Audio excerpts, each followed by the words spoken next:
is Eka Sukma Dewi with last student number 075. I am an English department student at Udayana University, Faculty of Humanities.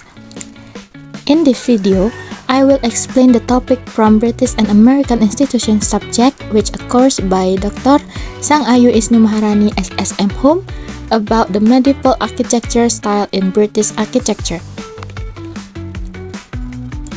To begin with, I would like to introduce the medieval architecture. The medieval architecture style applied during the Middle Ages, when wealth from agriculture and increasing international trade financed many new houses, churches, and other public buildings, both in towns and in the countryside.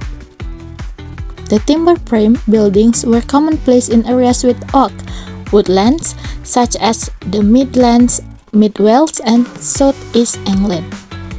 Meanwhile, the stone buildings were more common in regions with harsh weather conditions where straight timber was hard to find, like in the West Wales and Northern England. A key feature of medieval manor houses was the Great Hall.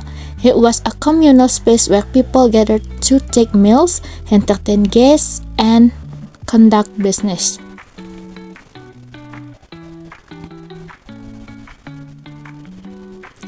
The medieval architecture consists of two eras, which are early medieval and late medieval. And in the early medieval eras, consists of two styles. They are Norman style and Gothic style.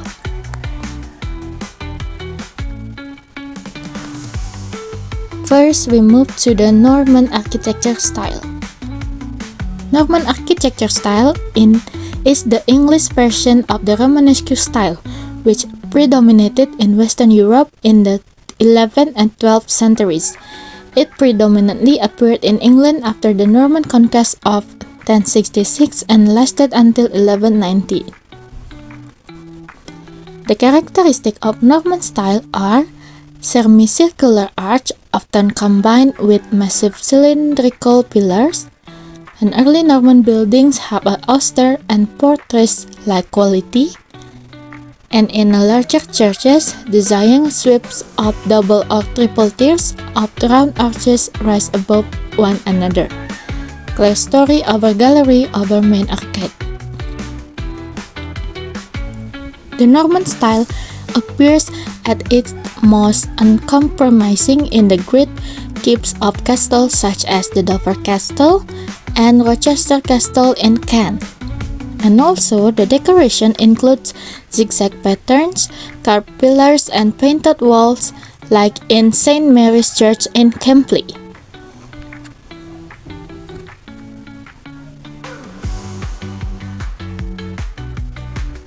Now we move to the Gothic style.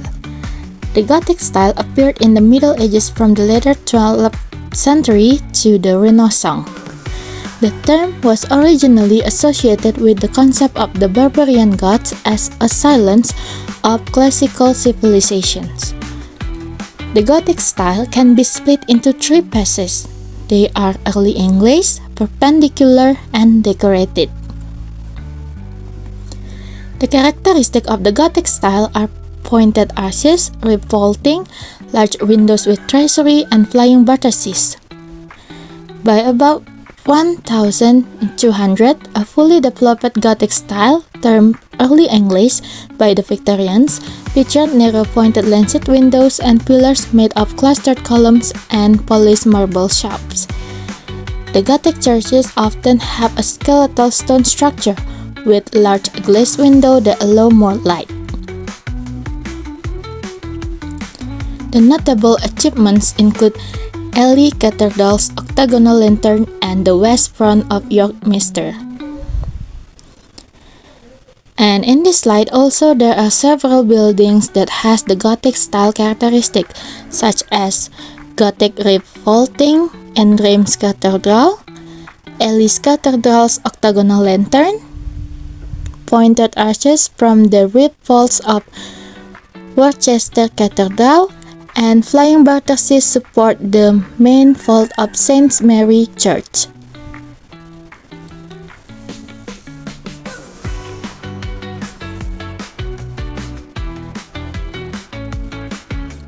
And the last era of the medieval architecture is the late medieval.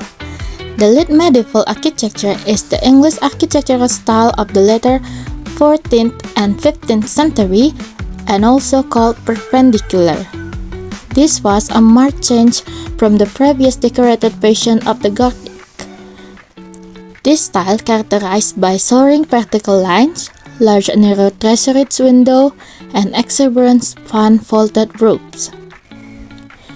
Notable examples include corner-towered castles like Bodiam and great mansions such as Tattersall Castle. The timber framing remained prevalent, used in both modest homes and grand townhouses, such as the hammer beam roof of Westminster Hall. Okay, that's all about the medieval architecture style. Thank you for watching.